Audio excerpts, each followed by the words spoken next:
السلام عليكم ورحمة الله وبركاته.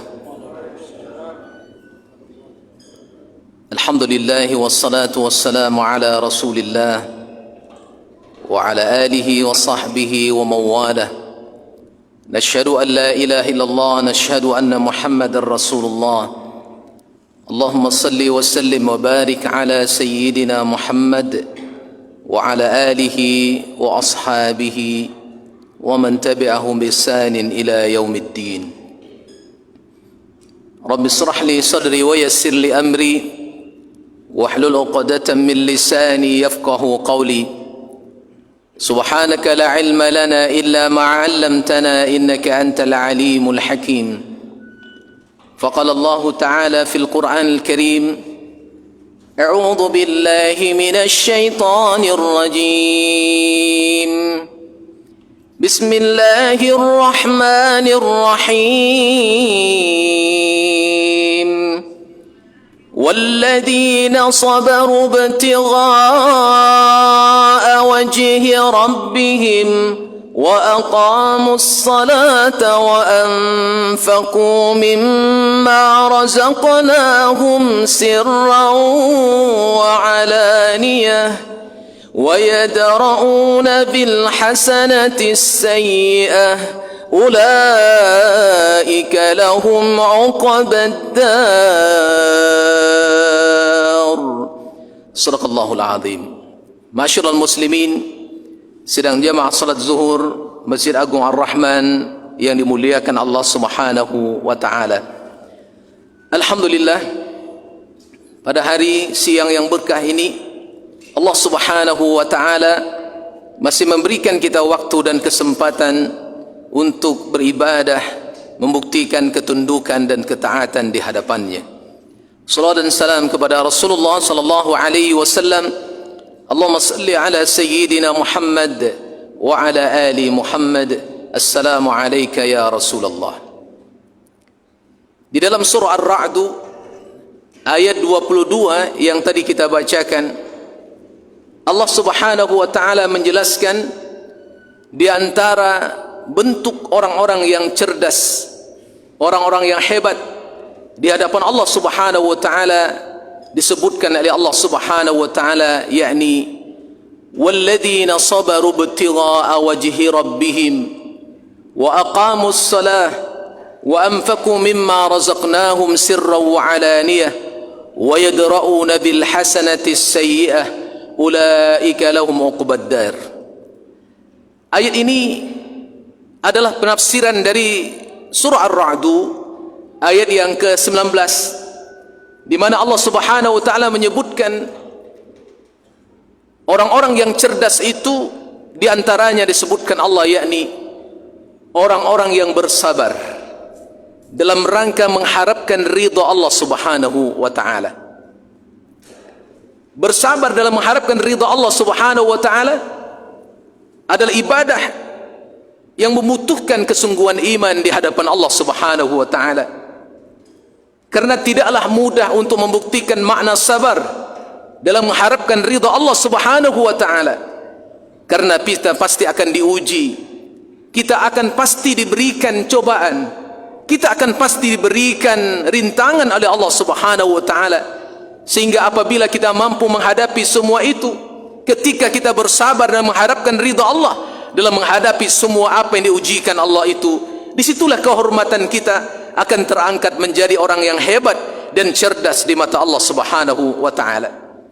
Sehingga ulama tafsir menjelaskan as-sabru dalam mengharapkan ridha Allah Subhanahu wa ta'ala itu setidaknya ada 3 aspek kesabaran yang mesti kita miliki kaum muslimin, agar kemudian posisi kita layak mendapatkan posisi yang cerdas di mata Allah Subhanahu wa ta'ala.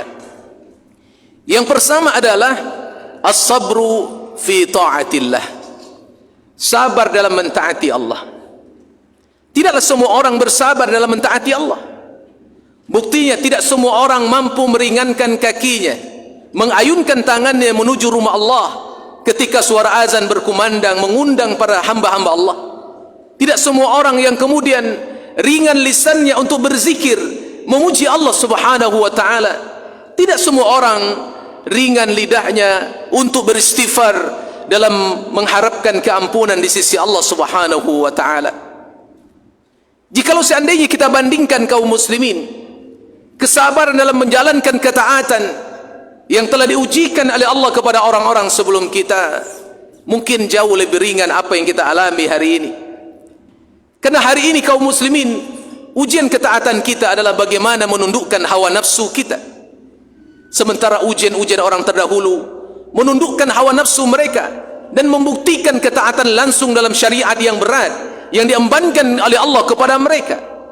Itulah syariat yang telah diembankan oleh Allah kepada Nabiuna Ibrahim alaihissalam. Bagaimana kerinduannya untuk mendapatkan anak.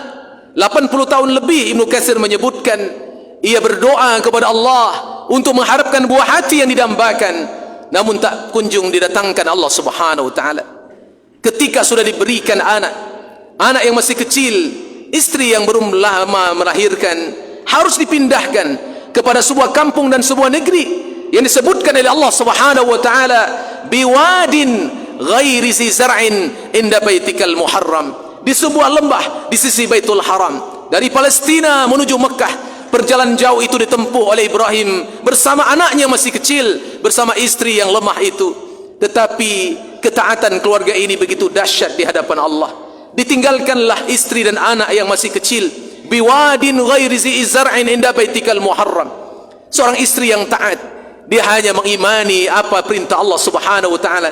Karena ia bertanya kepada suaminya, apakah engkau meninggalkan kami di tempat ini atas perintah Allah? Kemudian Ibrahim baru sanggup mengangkat kepalanya.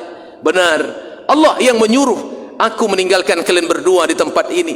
Wahai suamiku, kalau Allah yang menyuruh engkau meninggalkan kami berdua di tempat ini, tinggalkanlah kami berdua di tempat ini. Engkau pulanglah kembali ke Palestina, ke tempat Sarah. Tidak apa-apa kami berdua di tempat ini. Dalam kondisi beliau belum pernah menghuni tempat itu, tidak ada saudara yang lain kecuali mereka berdua di tempat itu. Serigala boleh jadi mengancam anaknya yang sedang bayi mungil itu.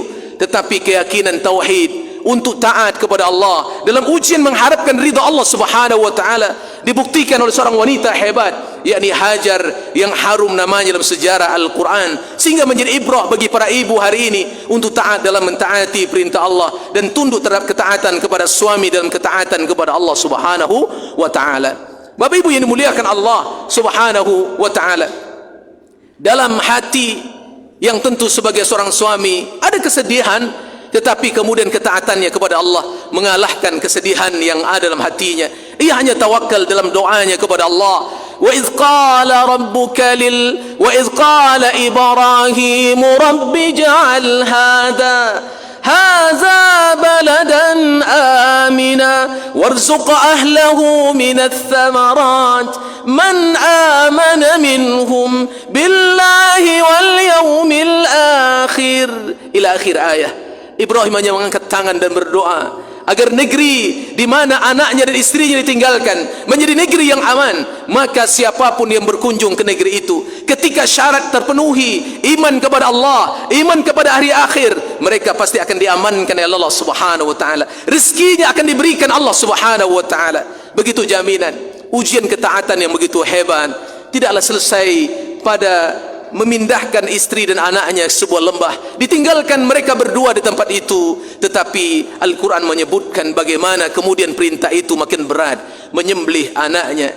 Ketika anak ini sudah gulam, anak ini sudah balik berakal, kemudian perintah itu datang untuk menyembelih sang anak. Tetapi seorang ayah bijaksana tetap minta pendapat seorang anak. Bagaimana pendapatmu wahai anakku tentang perintah Allah ini? Maka Ismail kecil mengatakan, if'al ma tu'mar satajiduni insyaallahu minas sabirin. Ayah, enggak usah gentar, enggak usah takut, lakukan semua perintah Allah dalam ketaatan mengharapkan ridhanya. Allah tidak pernah dia ragukan, mereka ragukan tentang sebuah perintah dan syariat yang Allah perintahkan kepada mereka.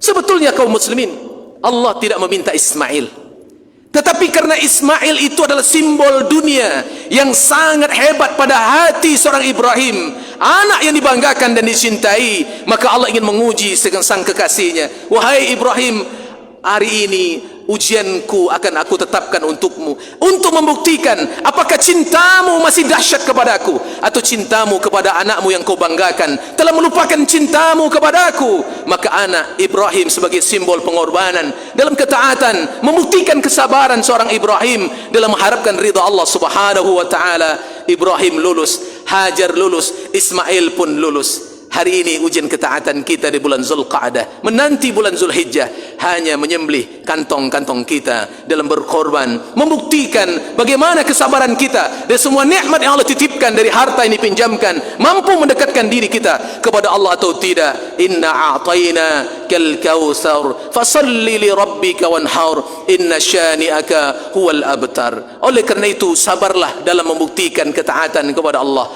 karena sabar itu pasti akan diuji oleh Allah Subhanahu wa ta'ala.